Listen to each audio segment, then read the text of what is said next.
guys, today I wanted to do a quick little video all about this backdrop. So it's just a video about how I set this up, how you can set up a backdrop in your house. It's very easy and simple, and it's a very short video. It's not really that short because I explained for a really long time for some reason about this. So I'm gonna try and cut it down as much as I can because I was talking about this for like 10 minutes. I don't know what I was thinking. But I'm going to try and cut it down because I can't imagine it's that exciting to watch me walk around this backdrop for about 15 minutes, but we'll see what happens. But if you do enjoy this video and you want to see more of Vlogmas, definitely go ahead and subscribe, give this video a thumbs up, check out all my social media links down below at Colie Cheops, and let's get on into how to set up a backdrop of your own.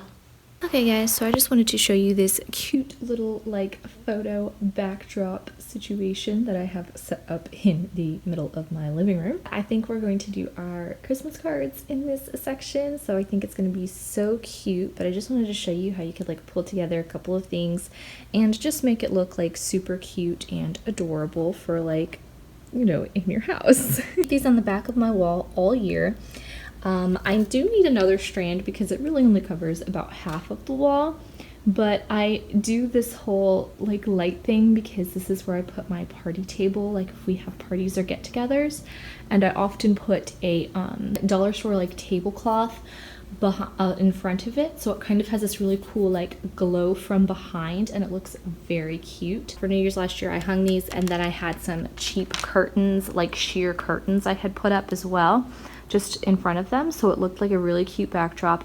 Because behind us is our windows, and they light up against this wall, and so it actually is like, honestly, this is the wall with the best lighting in my house, which is often why I film videos against this wall, because it does have the best natural lighting. So tip number one, if you need family photos and you want a cute backdrop, find the place in your house with best natural lighting.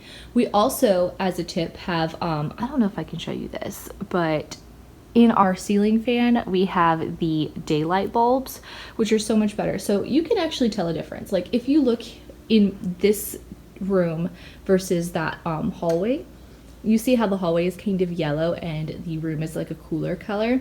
It's because we haven't transferred all of our lights to the daylight bulbs yet. We still have some of the regular bulbs.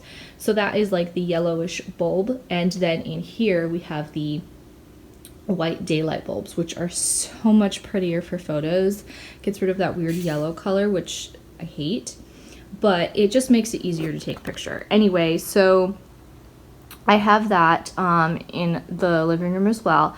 So lighting is key for photos, obviously, and I am not a professional photographer. This is just me with tips for things that I would have liked to know years ago and trying to just take family photos, because honestly, I can't afford, you know, getting family pictures done every 5 seconds, and I love family photos. I have an obsession. I rotate photos in my house every 6 months at least. The best tips I have is just where you take the photo, honestly, for the lighting, because that makes the biggest difference. Even if you just had a blank wall, that is really nice too. That's actually the other reason this wall is blank. Generally, I have my desk where that tree is, but it's just a tiny desk. That is just a tiny glass desk that you can just pick up and move out of the way for photos, which I do all of the time. And that's the other tip. If you have a wall you really like to take pictures in front of, make everything easily movable so you don't have to constantly having to take a picture in front of a desk.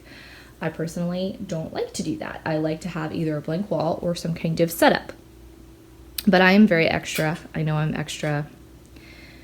It's just how I am. So honestly, if I had my preference of how I would have set this wall up, I would have moved 3 trees in here. This tree stays here permanently. This is where we keep our current Christmas tree. I moved the desk for Christmas because for Christmas I want to be able to take pictures in front of my nice wall.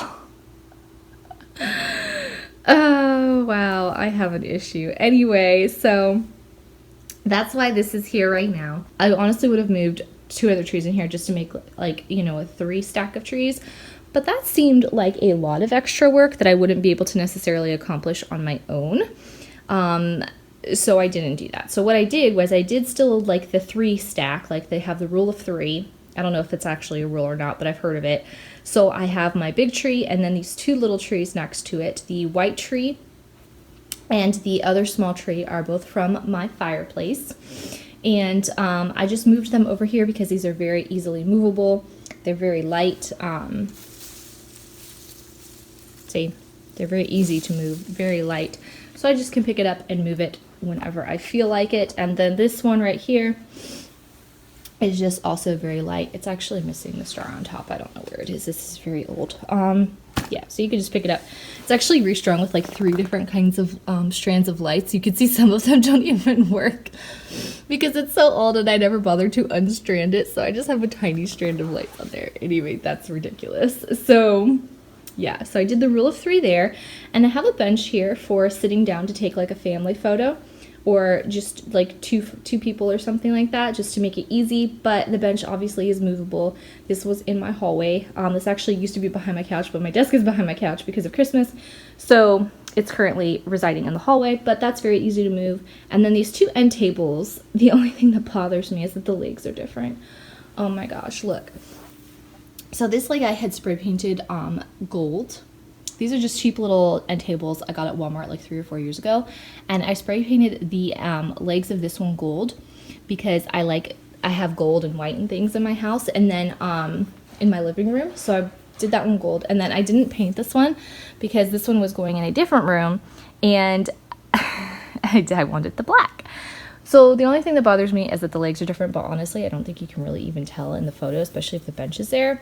But then I just put some poinsettias for some pops of color on the edge of these tables, in case you're getting like a full wide shot of everything, which you can get if you back all the way up. In the video, it has a little bit of closer view, but if you have just a photo, you can see like the entire thing. So yeah, it's really cute. Just wish I had more strand lights. Hopefully I could get a family photo over here soon. I'll probably have to put everything back and then rearrange it back again when it's time to take a picture. Just taking a photo. Number 1 is lighting. Number 2, lighting. Number 3, find a blank space. Number 4, just try to follow like a rule of 3, and then you can frame the photo as well with the accessories. Like I have the poinsettias just for Christmas. Well, that is my video for today, guys. I do hope you enjoyed it. Please don't forget to subscribe, give this video a thumbs up, check out all my social media links down below. Bye!